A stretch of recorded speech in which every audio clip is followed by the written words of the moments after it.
Welcome back. The UAE's financial markets are closed today. Trading will resume on Sunday. So let's now take a look at the various currencies, followed by the price of oil and commodities.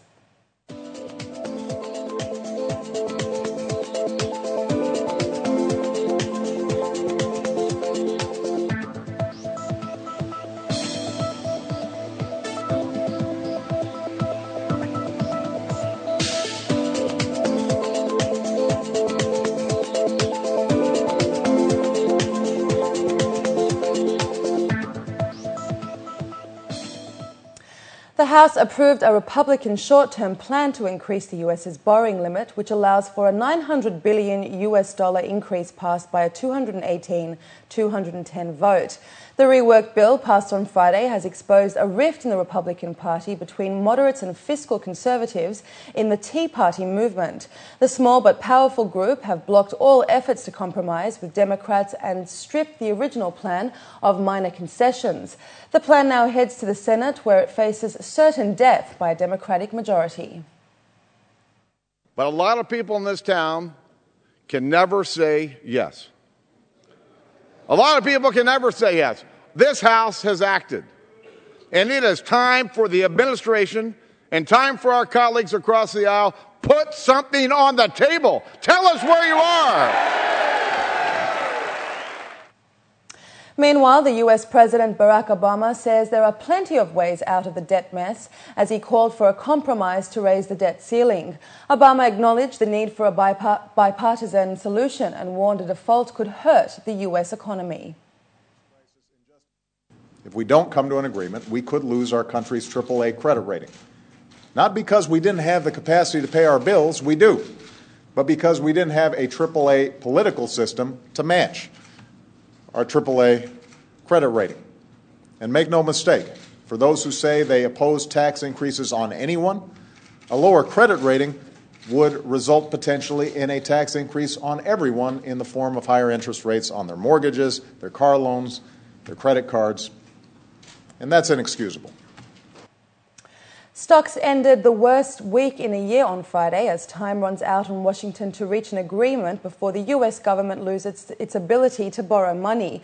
The S&P 500 fell every day this week and was down 3.9% for the week as legislators failed to work out an agreement to raise the federal borrowing limit, which expires on Tuesday.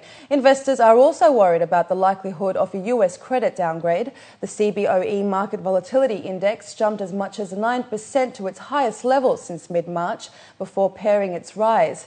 The Dow Jones Industrial Average was down 0.79% at 12,143. The S&P 500 Index was down 0.65% at 1,292, while the Nasdaq Composite Index was down 0.36% at 2,756. Rating agency Moody's has placed Spain's AA2 credit rating on review for a possible downgrade, citing weak growth and funding pressures. It said weak growth and excessive regional spending could derail the country's austerity plans. Investors fear it may even put Spain next in line for a Eurozone bailout. Under pressure from global markets, Spanish Prime Minister José Zapatero has announced a general election 4 months early in November, as markets are in urgent need for a confidence boost.